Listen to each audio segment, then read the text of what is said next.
Ah, la Monstera deliciosa, ou faussement appelée Philodendron Monstera. C'est vraiment la plante qu'on voit, là, c'est la plante de l'heure. On la voit partout sur les rideaux, dans des cadres dessinés.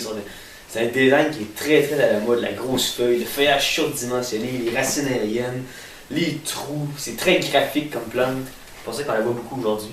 Quand la plante en fait est immature, elle va faire des feuilles soit pleines ou partiellement fendillées, mais il n'y aura pas de perforation autour. Une fois que la plante atteint un stade mature, souvent quand il y a beaucoup de lumière, quand elle est grimpée dans la nature sur un arbre, là on voit les trous qui commencent à apparaître, les perforations, les fenêtres, les fenestrations de la feuille. C'est pas un trait qui est unique au monstera. La plupart des plantes de la famille de la roume et de la racée ont des feuilles qui vont changer beaucoup au fil de leur croissance. Quand elles sont matures, exemple, le philodendron Gueldi va faire des feuilles comme s'agiter en forme de flèche. Mais une fois que la plante devient mature, elles vont se diviser un peu comme le Syngonium va le faire, pour donner comme une forme palmée un peu, qui ressemble un peu à celle du chef-lera. Ou sinon le pothos, Erythrinium aureum. Quand il est cultivé en descendant, ou bien juste sans humidité tout court, sans tuteur, il va faire des petites feuilles, pas trop grosses, avec une coloration un petit peu de panaché blanc dessus. Mais si vous le faites monter sur un tuteur humide, quand il va accrocher ses racines dessus, là, des feuilles, là, ouf, dans la nature, c'est 3 pieds de large. Un peu comme les alocasias, l'alocasia de Bornéo, celle-ci.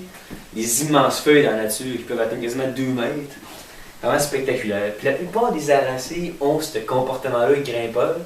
Il y en a qui vont rester au sol. La plupart de celles qu'on cultive dans nos maisons sont souvent soit arborescentes ou même semi-épiphytes. Leur besoin en lumière est quand même assez exigeant, mais dans toutes les plantes d'intérieur qu'on a, c'est celles qui s'attirent le mieux quand on les met à l'ombre, dans une pièce plutôt ombragée. Même le monstera, en théorie, il n'a pas vraiment besoin du soleil, sauf par le mois de janvier, février, décembre aussi, quand c'est vraiment sombre. Il peut prendre du soleil devant une fenêtre, mais dès que l'été arrive, là, vous l'éloignez tout de suite de la fenêtre. Le pothos, c'est pareil. Lui, il va prendre un peu de soleil, il va prendre une belle panachure jaune au soleil, mais il faut y éviter le soleil d'été, parce que sinon, il va brûler. La plupart de ces plantes aussi, c'est quand même assez des plantes gourmandes, ils ont besoin d'engrais. À l'été, on peut leur en mettre une fois par mois, puis c'est pas suffisant. L'engrais à feuillage, vous pouvez mettre de l'engrais à fleurs, parce que c'est des plantes qui vont fleurir, mais l'attrait principal de ces plantes-là, c'est leur feuillage, sauf les spathiphyllum, les anthuriums, là, allez-y avec de l'engrais à fleurs.